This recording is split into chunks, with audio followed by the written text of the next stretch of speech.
Welcome back to confirmed leaks of the OnePlus 11 RT, the newest OnePlus smartphone with amazing features. Let's start with the display.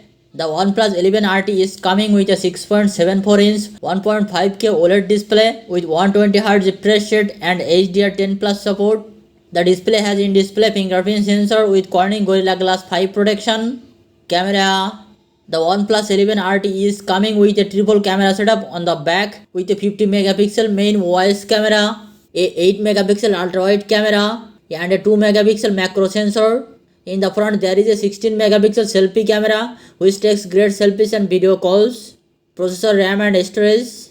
The OnePlus 11 RT is powered by Qualcomm Snapdragon 8th Generation 2 chipsets with 12GB to 16GB of RAM and 256GB to 1TB of UFS 4.0 storage.